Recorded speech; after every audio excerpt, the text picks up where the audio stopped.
أغنية جعلت من سوليست الأوبرا المصري أحمد عبدون مكروها من السلطة ومطرودا خارج فرقة الأوبرا بالإسكندرية، وأيضا ممنوعا من إقامة الحفلات.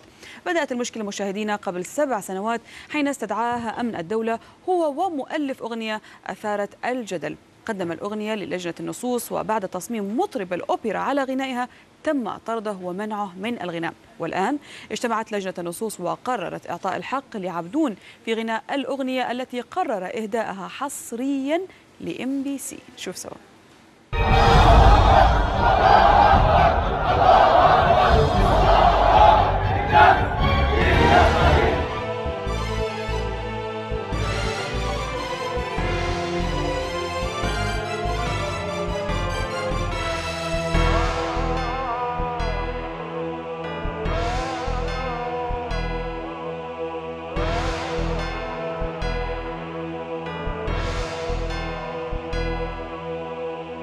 يوحنا المسيح الكاثوليك المقام صلى بسيد وعبده إمام.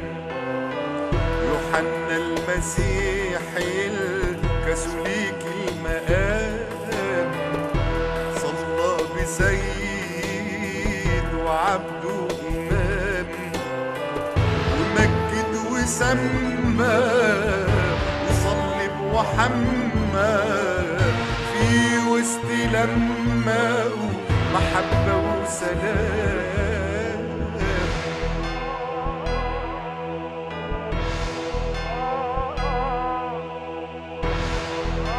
اللهم انفعني بما علمتني.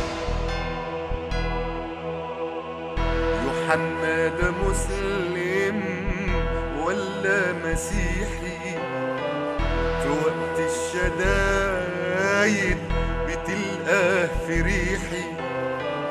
يوحنا ده مسلم ولا مسيحي؟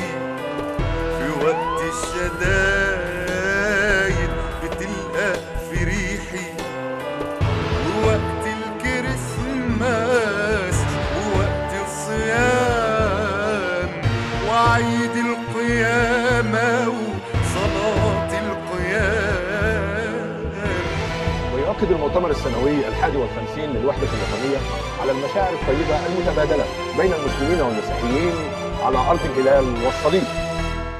يوحنا ده طالع ونازل في دار، لا باين كنيسة لا باين مزار، بيضحك معايا في وقت الهزار، ووقت الأذان بيطير كالحمام. يوحنا المسيح الكاثوليك المقام صلى بسيد وعبده إمام. حسن عبد الحميد العطار. مين؟ انت؟ انا مستحيل اغير اسمي. يوحنا تنيح ومات واستريح، وله ذكرى حلوة في كل مكان.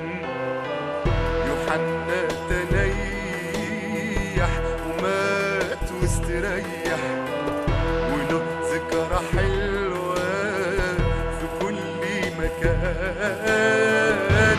قالوا أبونا وقالوا أخونا وقالوا اسألونا نجيب بالإيمان.